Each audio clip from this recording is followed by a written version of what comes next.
hustler, baby. Hustler. I just want you to know. Gotta let you know. It ain't where I've been. It ain't where I've been. I'm Jess Zaino, and this is the Mothers of Reinvention. I have spent my entire life to date reinventing myself. I have overcome to become. In my 4 decades and counting, I have lived 1,000 lives, and every person, scar, tattoo, lesson, party, promotion, victory, defeat, every moment has added up to being one tough mother hustler. And I know that there are a lot of us out there, so let's talk about it. In every episode, we sit down with rebel women who share their never-before-heard stories about that pivotal moment where they reinvented themselves by necessity or intentionally and set their course to success. On today's episode, we are going all the way back to high school. The sneaking out of the house, or the mean girls, and all of the awkward shit that made us who we are. Today's guest is a writer, teacher, entrepreneur, and most importantly, a mom. She is the founder of Books and Cookies, a mobile literacy enrichment program focused on building community around literacy. She is the author of a middle grade children's book called Lone Bean. She is the chief kid officer at the Jane Club, which we lovingly created together along with some other women, and where she has created a space for children to learn, play, and grow alongside their working mothers. She is mother to daughter Calloway and Everly, and she also happens to be my dear friend, Miss Chudney Ross. Hi, Chudney. Thank you for having me. I'm so happy to be here. Oh gosh, I'm so happy to have you here on this maiden voyage with me. So today we are talking about high school. Where did you grow up?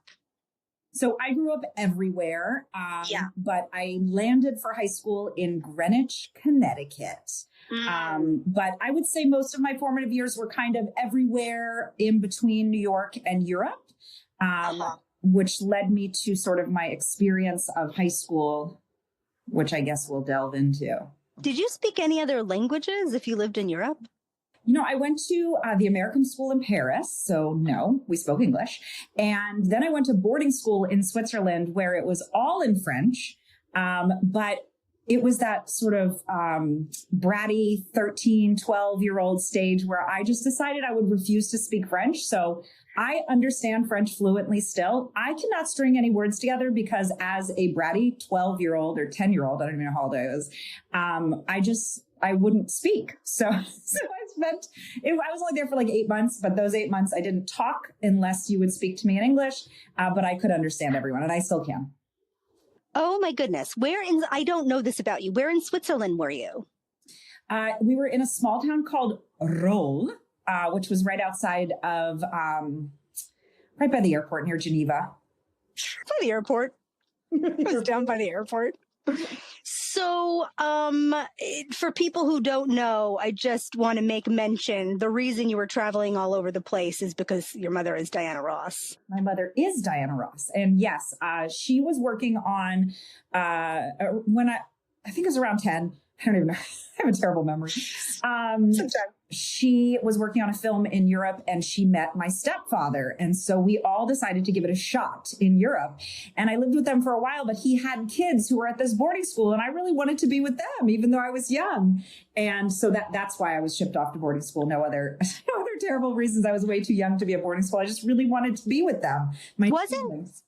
Wasn't that husband, though, European? Wasn't he from somewhere in Europe? He lived in London, but he was Norwegian. So we were there, sort of trying out living with him. And we really wanted to connect with his kids who were all the same age as us. So we went from being 3 to being 6 to being 8 kids. Oh my gosh. That is a true Brady Bunch. Yes, we were. We had a song, the Ross Ness Bunch. We used to sing. I won't sing it for you because I don't remember the words. Did it sound like the Brady Bunch just with words about the Ross Ness family? Yes. We wrote our own version to sing it at parties and stuff, you know?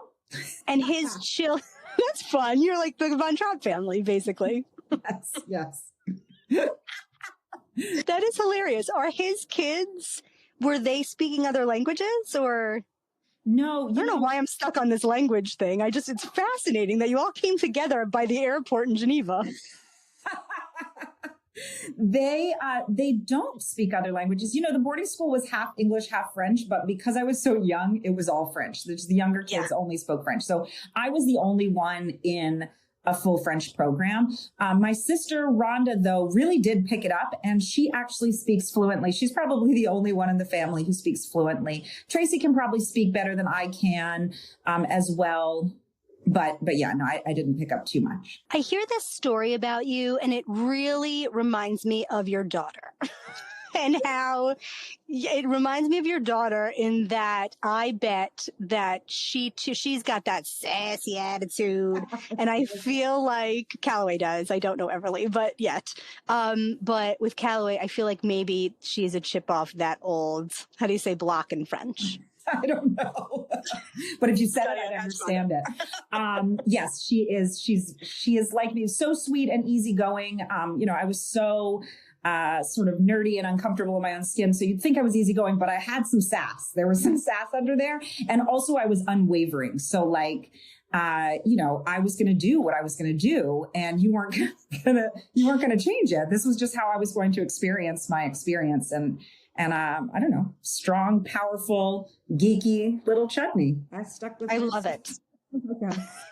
That's your brand. That's your brand. That was your brand then. It was. Push it forward. So I grew up in Queens, New York, in the classy borough of Flushing. Do you know Flushing? It's where the nannies. I'm not sure I've ever been to Flushing. Maybe I took a train through once. You know what? I think that who goes through? It's the 7 train by Shea Stadium, which is now Citi Field. I think that at one point, if not still, Flushing was the most diverse zip code in like America. Nice. It is a true New York melting pot in Flushing. And I was there, I'm really dating myself here, in the late 70s, right? It's okay to talk about how old we are, isn't it? Yes, I think so. I think so.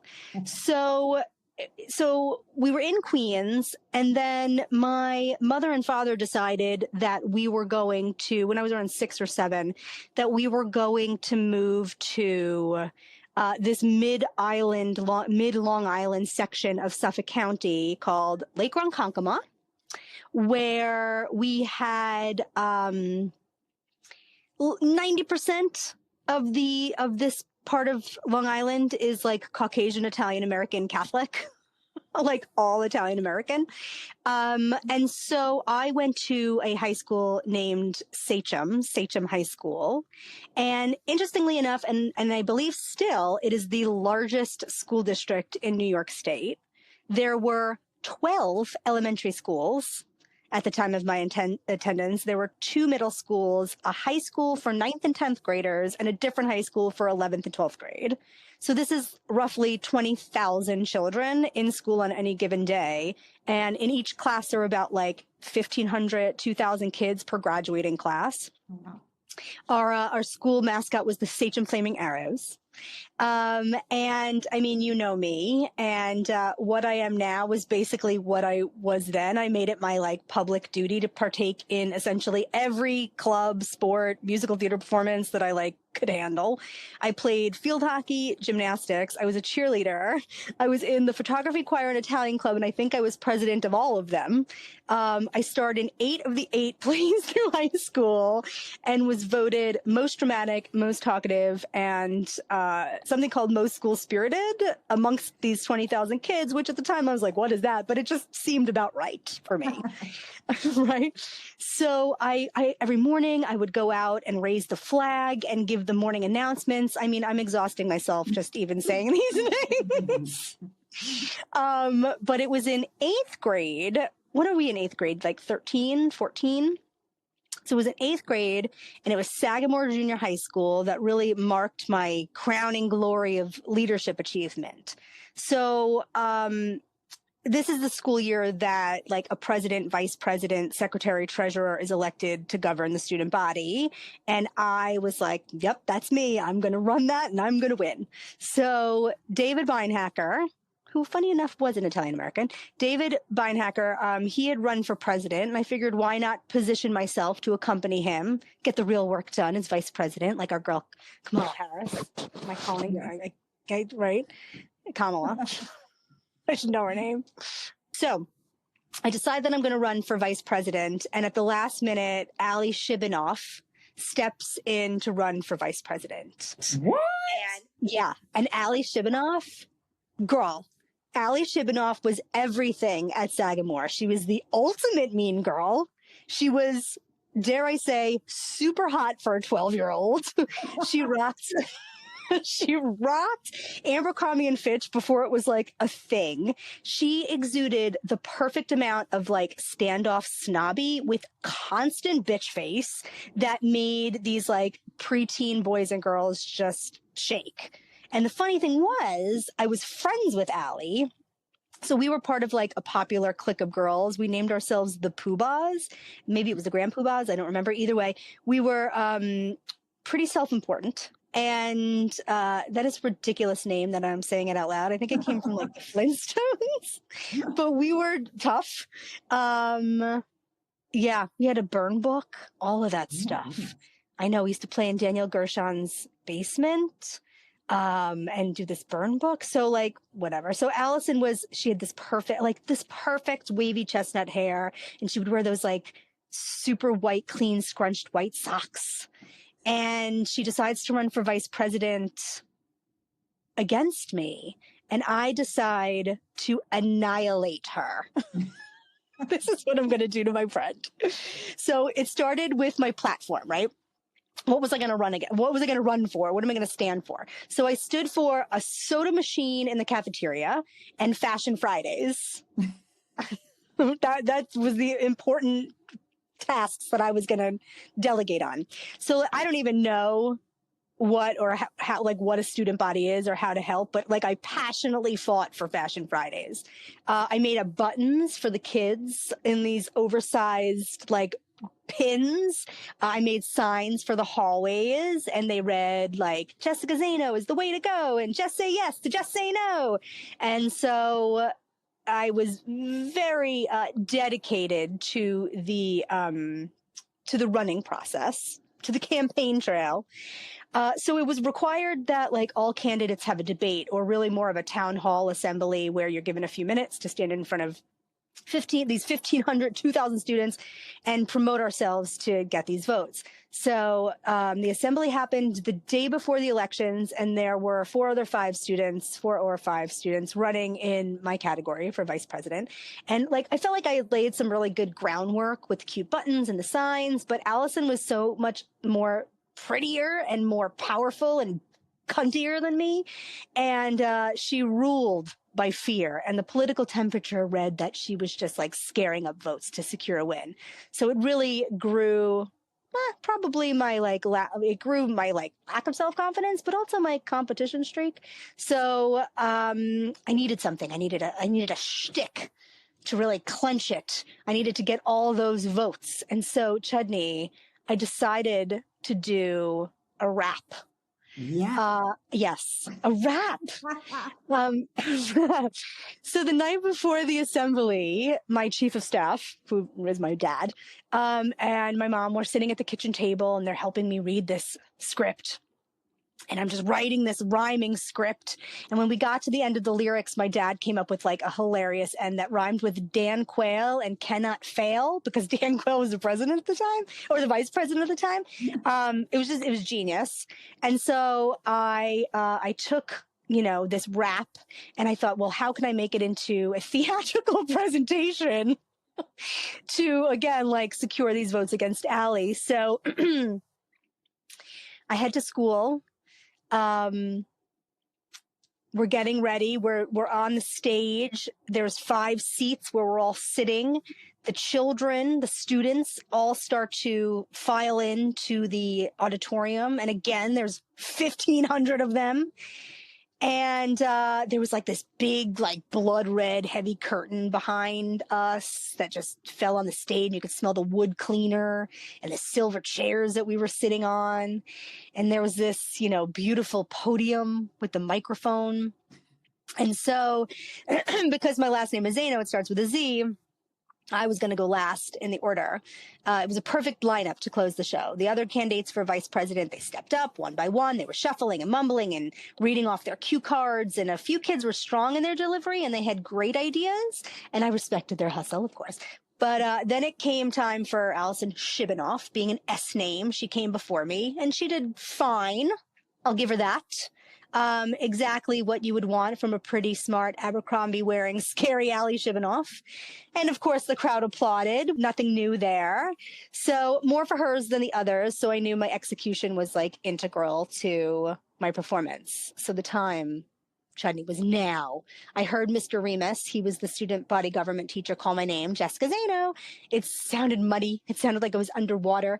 I walked up to the podium. I had my blue index cards in my hand and I cleared my throat. I said, my name is Jessica Zaino and I am running for student body vice president. And I looked down at my cards and I fumbled them a bit. And there was like a silence that washed over the crowd. And I continued to sort of nervously look up and look down. And I said, you know what? I care too much about this school.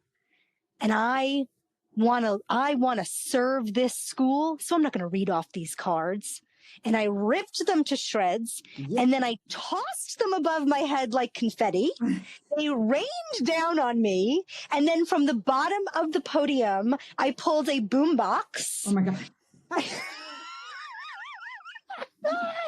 I pulled out a boombox, hit play, and I had an instrumental beat of Tone Loc's Funky Cold Medina. Oh my God. Do you remember that? It was like, was it like, it wasn't dun dun dun dun dun dun dun, but it was like Funky Cold Medina. Dun dun dun. There was like a beat to it. You remember? Are you going to rap right now? You better darn well remember this rap. You ready for it? I'm ready. Goes like this. So imagine Tone Loc's playing. I've thrown the cards in the air. My name is Jess Zaino, and I'm here to say, if you vote for me, it'll be the best way. I care about the students, and I like the school. With me as VP, enthusiasm rules. I'll be the best VP you'll ever see, the best candidate in history. If I'm running the school, you know we won't fail. And take it from me, I'm no Dan Quayle. And then I spun around like Run DMC, put my hands in front of my chest and was like, huh. Like literally was like, huh, at the end. Yeah. And so I look out onto these 2,000 kids and there's crickets. So I'm looking and I see their faces. Their mouths were agape at this. And then like an audible phoenix rising, I heard one clap and then two and then slow claps and then hooping and hollering. And then like in that moment in my heart and in my soul, I knew that I had won. And come the next morning, I had won. I had won by like 98%. And no one, not Allie Shibanoff, not anyone ever again ran against me for any other election throughout high school. And I legit entered high school and left as the vice president, complete with a speech that I gave at graduation that was not a rap as the vice president. So Mike fucking drop on that. Your graduation, you should have rapped again. That should have just been your thing. But that is amazing. I'm fairly certain I sang a song in my speech. It's so embarrassing to like say it out loud. What is that character that Alicia Silverstone played? Not Alicia Silverstone, Reese Witherspoon plays in that. Like she's like the preppy, annoying. Oh, it's such a good movie too. Oh. Well, that's me. That's basically me. That's amazing. I love that. And yeah. I can see it. I can see your whole high school experience there. The whole presentation. Yeah. So I really feel like for me, in regards to like having a moment in high school that like set me up for inventing myself we don't really reinvent at 13, but yeah, you kind of have to, because you're going from like that 8-year-old self into your teenage self, which brings you into your adult self.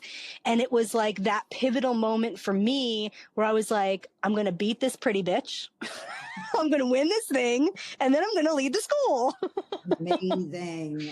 And I feel like that's, again, like, me personally, like I tend to take that stance on most things. Like, I'm going to do this thing and I'm just going to just do this thing. And if you're going to do it, you're going to do it big. And that's like, awesome. I love that. And it often is accompanied by some type of showmanship at some point. Even if that's a dramatic explosion of emotions, it's something. So you are in Switzerland, and then when you came back to the States, where did you land? New York and then Connecticut. But I think that, for me, I just don't remember, but I don't have one like pivotal story. But I think that like having grown up sort of those awkward formative years moving around so much. So I did half a year in Paris, half a year in London. We were just sort of finding our groundings. And then those awkward years, you really need to have someone to lean on, but at the same time, not having someone to follow in those times. Because I do think that's where kids sort of, maybe not you, but most kids sort of start doing the following thing where they're just trying to fit in, right? Because you just feel so awkward and your body's changing and everything's so weird. So I didn't have that. So I did become very shy. I didn't speak for those 6 months or whatever it was in the French school. But when I got back and was in sort of like a safe space in Connecticut, super small school I was put into because I had had this sort of tumultuous couple like preteen years. And then you get 7th grade, landed in this school, all girls, uniform, everyone's wearing the same thing. You don't have to show off with what you're wearing or anything. I really was like not following the crowd at all. So like I was feeling my 12 braids as I was wearing my hair. I was just trying to figure out what to do with, you're going through puberty and your hair's getting frizzy. So I just started doing all these braids and I dug them and people were like, what is happening there? And I was like, I don't know, but this is me. And I think at that time I got this, which I say to my husband all the time, which is not cool, but I say, love me or leave me, because it was kind of like, I had no opportunity to follow a crowd for so many years that I just sort of grounded in my geeky self and like embraced it. Like this was me, big glasses, awesome braces on these huge teeth. I think my teeth were bigger then. I don't know. They were big teeth. And I liked like 14 braids. I parted and then I just started braiding because it like really tamed it all. It kept it all down and I felt comfortable. I could wave them around still. You could still flip it. It felt great. And I really was into like Mickey Mouse, Pee Wee Herman. It wasn't hip. It wasn't cool. But on those days that I didn't have to wear my uniform, I really liked to rock a turtleneck with a t-shirt over it. And also I really liked to wear 2 different shoes. I'm not sure why, but it was very stylish in my head. I had 2 different Converse, like a black and a yellow. I did that too, by the way. It was hip. But also Doc Martens, I did 2 different. So if I couldn't express myself through my uniform, I could just bring in 2 different shoes. I got in trouble for that every once in a while. But I also drove a purple car. Like I felt like I was not trying to stand out, but I wasn't following what was cool. And I definitely wasn't cool. I just was really comfortable in who I was. And I do think that is the lesson that, though it wasn't like one pivotal moment, that's the lesson I've brought into my adult life is that, you don't have to follow the path. I don't think I'm pretty cool, but I don't think I'm the coolest. Like I don't go about my world and my life the way other people do. And I'm cool with that. Like, this is who I am. Love me or leave me or don't leave me, but please don't leave me. Please don't leave me. Basically, I'm not changing for you. Like, this is who I am. And this is, if I want to drive a purple car, I'm going to drive a purple car. And it definitely wasn't, in Greenwich, Connecticut, there was, it was a predominantly white Catholic very, everyone wearing the collared shirt. We had the tag checkers at school where the girls that would pull the shirt of your tag to see what brand your shirt was from, because we were all wearing a uniform. So it was a very special, unique little place to grow up in, but it never affected me really. Like people were like, oh my God, that's not from J. Crew. Where'd you get that? Woolworths. And I was like, yeah, I did. I love this shirt. That is amazing. Your power and your sense of self is amazing from that early on. For those that don't know, Greenwich, Connecticut is like this tiny town in Connecticut that is like, dare I say it, like just uber wealthy. Uber right? waspy. Am I right to say that? Yes. Uber waspy, like the center of prep culture, basically.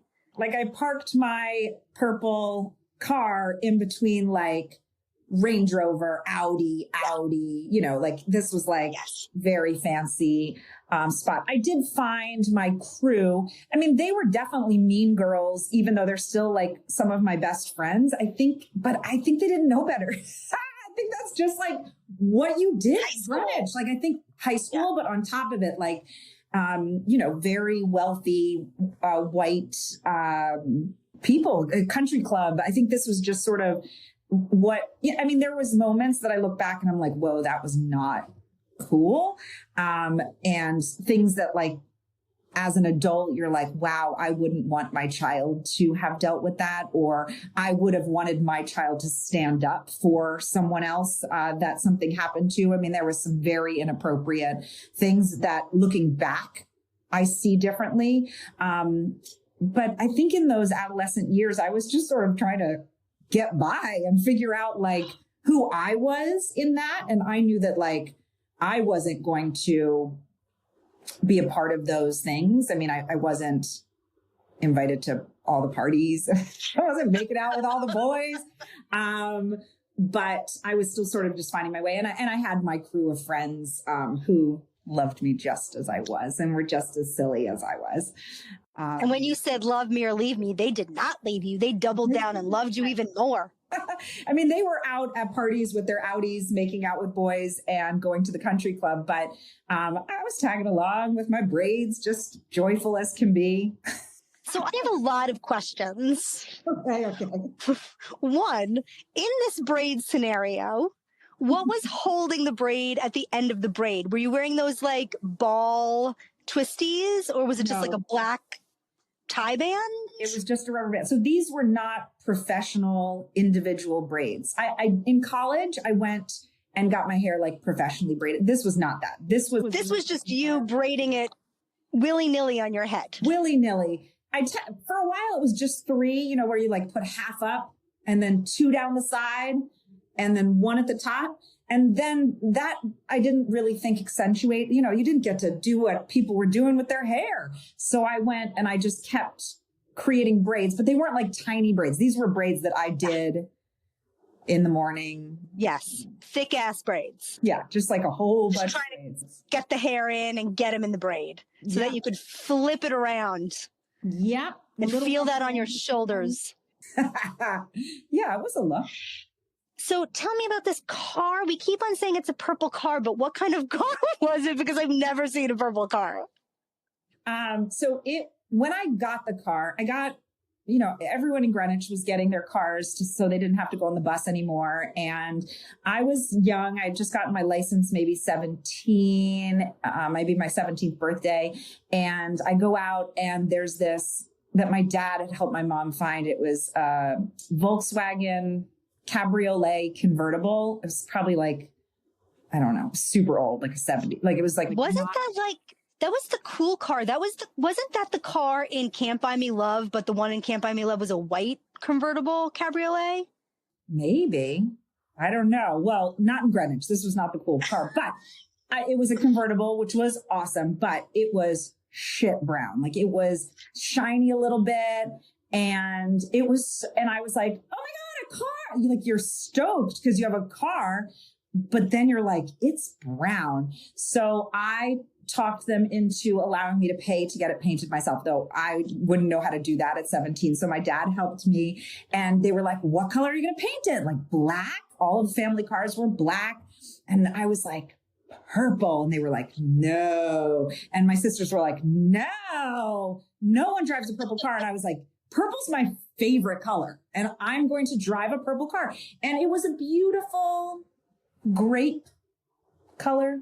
But it was really the worst car ever. I never put the top up. So like it rains in Connecticut. So I had like beach towels on the seat. And it was a little moldy. And when I got to college, the muffler actually just fell out of the car.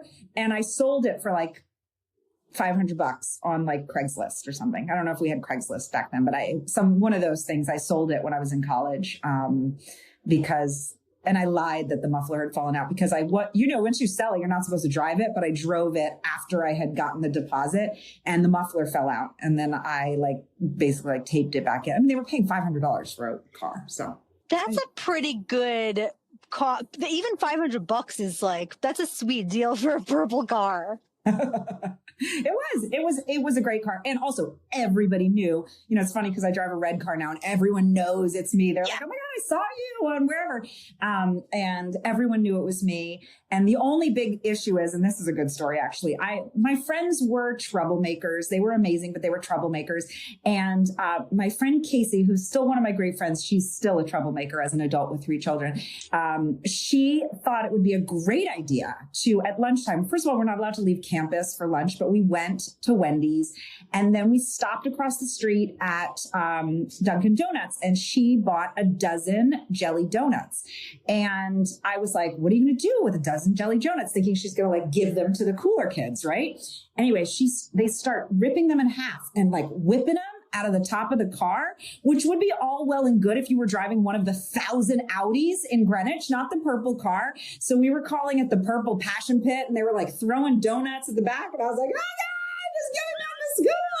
And we got back to school and everything was fine. And we had a good laugh at the jelly donuts, but then they call an emergency assembly. And we go into the auditorium and they're like, this woman comes in and she's like, I'm very upset. I nearly got in an accident. A jelly donut hit my car and it was all purple and I couldn't see.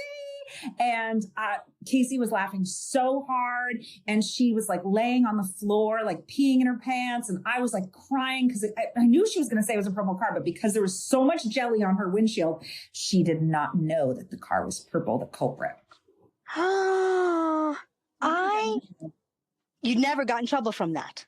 No, but I just got in trouble anyway because it wasn't me. I was just trying to drive my car for some Wendy's, a little Frosty and fries. I mean, you were the getaway driver though, ultimately. I really didn't know what they were going to do with the donuts. I blame them. Definitely. Yeah. You were like, oh, they're going to give them to the popular kids and or throw them at adult people who are driving to cause accidents. I mean, if my child did that, I'd be super, super angry. Yeah. Yeah. When you think back on the things that we did and you're like, if my kid ever did that, I would, you can't let it slide. Yeah, no. I'm just astounded, Chudney, just completely inspired by your unwavering self-awareness being that young. It is difficult to grow up in your environment with someone who's very public and have a brood of people around you at all times and to still be like, F all the noise, I am Chudney and this is who I am. I don't know that at that time, though, it was self-awareness. I felt very uncomfortable, sort of finding my way. But I also knew what I wasn't. And, I think growing up in a house of very dynamic women, my sisters were not women at the time, but they were so much older than me, I thought, and seemed to have their shit together. And they were smart and gorgeous and confident. And I didn't feel any of that. But what I did know was that this was who I was born to be. And I do think my mom had a lot to do with that because my sisters would be like, whoa, Chudney, you have contacts, take those glasses off. We're going to the Grammys. Do not wear those with that pretty dress you chose. Or they'd be like, you really should wear this kind of dress. And my mom was like, no, she can wear whatever she wants to wear. is this what you want to wear? This is what you should wear. The way you are is perfect just the way you are. And that is definitely a lesson that I work very hard to instill in my daughter, particularly as she gets into these sort of awkward years, is that, we were made this way. We got to love every bit of ourselves and go forward in that way. So I do think, even though I felt very uncomfortable and I didn't know what it was, I at least knew what I wasn't. Like, I wasn't going to be wearing stuff that didn't make me feel comfortable. I felt very comfortable the way that I was. And I think as an adult, it turns into sort of a self-confidence that I'm really happy with who I am. Yeah, I mean, I have moments where I'm like, I really could use a facelift after a pandemic. But at the same time, this is the face I was given. I'm stuck with it. I think that everything you're saying, regardless of whether you deemed it cool or not, I think that you were just the coolest. I mean, down to Pee Wee Herman. Pee Wee Herman was cool. And who did you say who did you say you were wearing on the shirts? It was Mickey Mouse and who else? And I had this Pee Wee's Playhouse shirt that I really dug. It was one of my faves.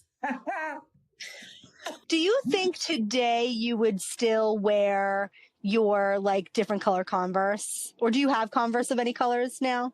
I don't. I definitely, my style changed a lot. I think I blossomed in my late 20s. Most people, I went through college just like this, with the braids and the weird clothes and the just sort of doing my own thing. The purple car followed me to college.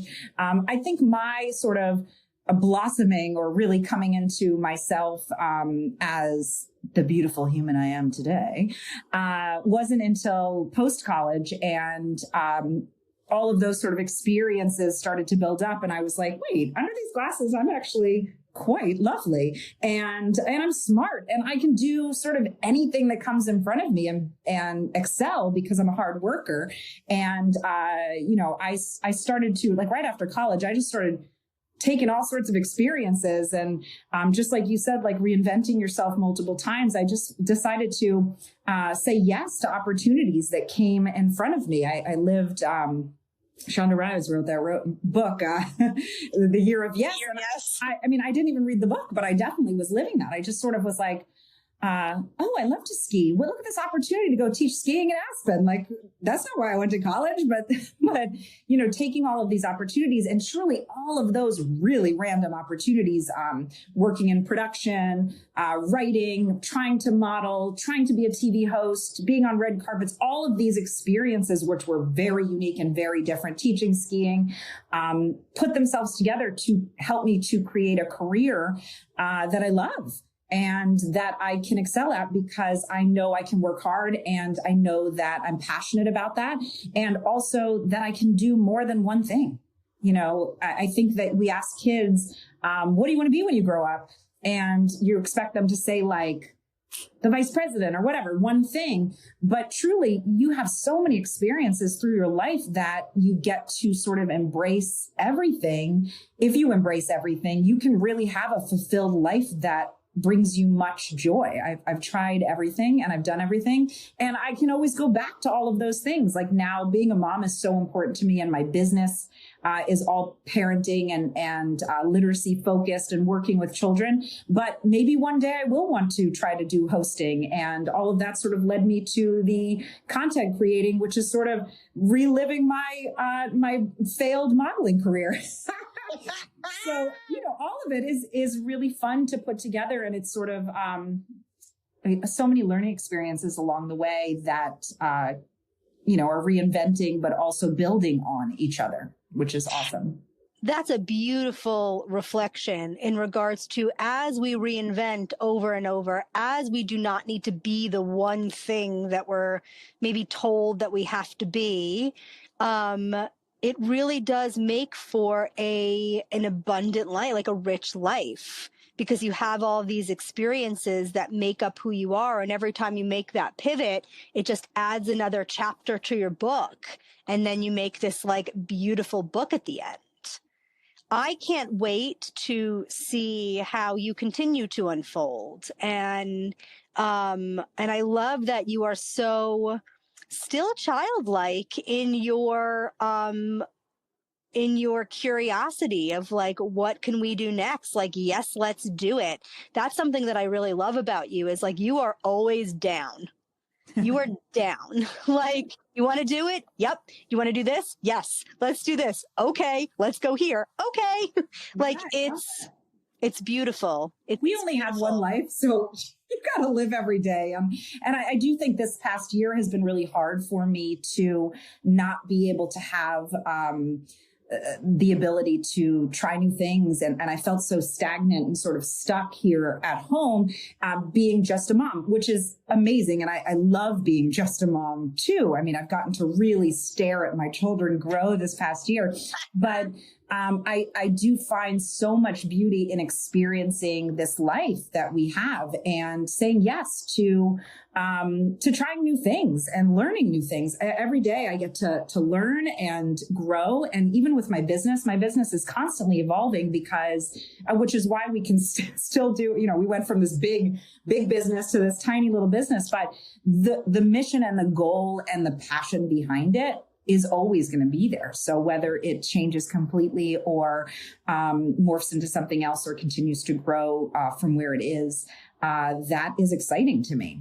But we're constantly learning and growing. And yes, I think this past year I did go, oh my God, I'm like old. Like we get so old. But then in like the past couple months where I'm like reminded that there's like stuff outside of my walls, I'm like, my God, there's still so much life. My mom is like living life and she's mid 70s. And I still have a ways to go that, there's another 40 years up ahead. I know. No time for a midlife crisis. We're still cruising along. I legit think about that all the time because I believe that in the last couple of years I've hit what I like to call my midlife rebirth. Nice. I don't want to be in a crisis. I'm going to get one of those. So I think I've had and I'm going through my midlife rebirth.